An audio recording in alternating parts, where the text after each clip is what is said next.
And now the news in details. Perhaps the big story of the day. Assam's Rabha Hasong belt has erupted in anger as government has taken a unilateral decision to hold Rabha Hasong council polls and panchayat election next month.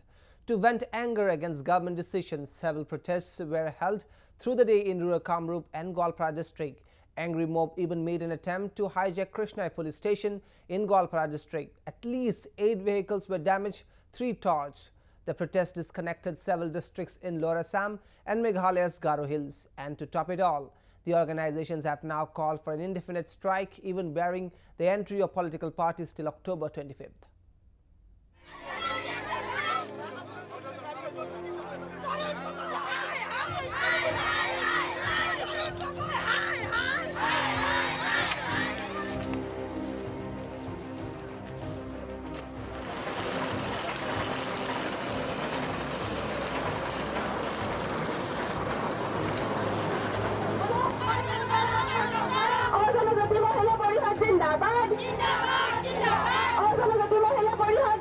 Situation in Assam's rural Kamrup and Gwalpara district has ignited once again.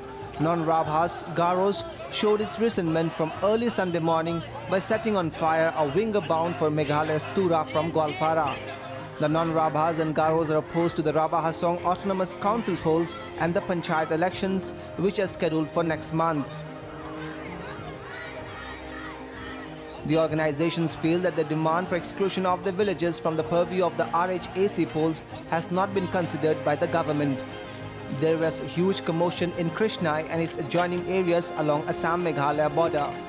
Vehicular movement from Guwahati to Lower Assam district and Meghalaya's Garo Hills were paralyzed. The sudden indefinite ban call by the Garo organizations caught many by surprises. The chaos took an ugly turn by evening, when huge number of protesters, mostly women groups with sharp weapons, made an attempt to hijack Krishnai police station. As angry mob marched towards Krishnai police station, police resorted to lathi charge and rubber bullet firing, which injured many protesters. By Sunday evening, at least 8 vehicles were damaged, including a police van. 3 vehicles set on fire and 3 schools vandalized. 12 মান আছিল 12 মান আছিল ইয়াতে 6 জন মান আছিল আৰু ইয়াতে 6 জন মান খাৰা হৈ আছিল. A series of protests marked the day, making the situation in rural Kamrup and Gwalpara district very volatile. Rail roko was staged at Boko. National Highway 37, 51 and 62 were blocked by protesters. In Mirza, the situation was also charged up. Protesters chanted anti-Tarun Gogoi slogans. আন্দোলন আমি তীব্রতর কৰি তুলিবলৈ আমি বাধ্য হ'ম আৰু এই আন্দোলনৰ ফলত যদি কোনো হতাহতি অৰ্থাৎ যদি কোনো ধৰণৰ দুৰ্ঘটনা ঘটে এই দুৰ্ঘটনাৰ বাবে অকল একপক্ষীয়ভাৱে চৰকাৰে দায়ী হ'ব. In Boko, angry men and women halted trains moving from Kamakhya station to Jogigopa and vented its anger against the government. The protesters are of the view that they will shed blood but will not allow RHAC polls in rural Kamrup and Gwalpara district.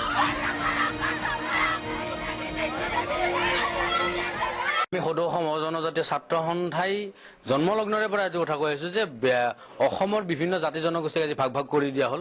আজি অসমীয়া জাতি থানবান কৰি দিয়া হল. কেইটামান মুষ্টিমেয় জনগোষ্ঠীক জনজাতিসকলক সন্তুষ্ট কৰিবলৈ বৃহত্তৰ অসমীয়া অজনজাতীয় লোকসকলক অসমীয়া লোকসকলক আজি দ্বিতীয় শ্ৰেণীৰ নাগৰিকত্বৰ অসমত আজি পৰিণত হ'বলৈ আছে. বড়োলেণ্ডে হওক, কাৰ্বি আংলঙে হওক, মিচিঙতে হওক, ৰাভাতে হওক, তিৱাতে হওক, চবতে ভূমি সম্পত্তিৰ হেৰুৱাবলগীয়া অৱস্থা হৈছে. আৰু আজি শেহতীয়াভাৱে ৰাভা হাছাঙৰ যি সমস্যা, আমি সদৌ সমাজ জনজাতীয় ছাত্ৰ সন্থাই বাৰে বাৰে দাবী জনাই আহিছিলোঁ যে ৰাভা হাছাঙৰ পৰা আমাৰ অনাৰাভা গাঁওসমূহ অজনজাতীয় গাঁওসমূহ কৰ্তন কৰিব লাগে আৰু ৰাভা হাছাঙৰ যিবিলাক বিতৰ্কিত দফা ৰাভা চুক্তিৰ সেই চুক্তিসমূহ বাতিল কৰিবৰ কাৰণে আমি সদৌ সমাজ জনজাতীয় ছাত্ৰ সন্থাই বাৰে বাৰে চৰকাৰক আমি দাবী জনাই আছিলোঁ.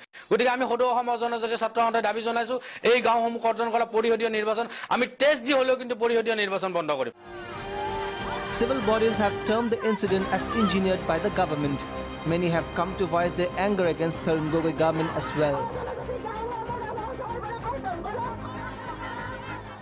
কিন্তু তৰুণ গগৈ চৰকাৰে তৰুণ গগৈ নেতৃত্বাধীন কংগ্ৰেছ চৰকাৰখনে কেৱল কেইজনমান মুষ্টিমেয় ৰাভা জনগোষ্ঠীৰ নেতাৰ লগত টংকেশ্বৰ ৰাভাৰ দৰে এজন বহিৰাগত নেতাৰ লগত যায় এই ৰাভা আসামৰ মানুহে নহয় তেওঁৰ লগত আলোচনা কৰি এজন গুণ্ডা তেওঁলোকৰ গুণ্ডা বাহিনীৰ লগত আলোচনা কৰি তেওঁলোকৰ ভয় খাই এই বাজি ৰাভা আসামত যি শান্তি ৰোপণ কৰিছে শান্তি আছিলে হাতামপুৰীকা যে মিলাপ্ৰীতি এই মিলাপ্ৰীতি আজি ভংগ কৰিব ওলাইছে কেইটামান কেৱল টংকেশ্বৰ ৰাভা সন্তুষ্ট কৰিবলৈ গৈ যদি তাকে কৰা হয় আজি এই অঞ্চলত আজি দেখিব যে তেওঁলোকে ভাতৃ ঘাটি আৰু গোষ্ঠীগত সংঘৰ্ষ ৰোপণ কৰাৰ কাৰণে চৰকাৰে আচলতে উচতনি দিছে আজি ৰাভা ছাত্ৰ সন্থাই উচতনি দিছে কাৰণ টংকেশ্বৰ ৰাভাই কেতিয়াও নিবিচাৰে এই অঞ্চলত শান্তি আহক এই অঞ্চলৰ মানুহ হাতামপুৰীয়া যি মিলাপ্ৰীতি এই মিলাপ্ৰীতি বৰ্তি থাকক তেওঁ কেতিয়াও নিবিচাৰে গতিকে তেনেকুৱা মানুহৰ ভয়ত চৰকাৰে আচলতে তৰুণ গগৈ চৰকাৰে আজি হেও মানি আজি এই অঞ্চলত পৰিষদীয় নিৰ্বাচন জোৰ জবৰদস্তি আমাৰ অনাৰাভা গাঁওসমূহত জাপি দিবৰ কাৰণে তেওঁলোকে Civil bodies are of the view that the issue should be resolved by taking into confidence the non-Rabhas as well as the Garos before going ahead with the RHAC polls.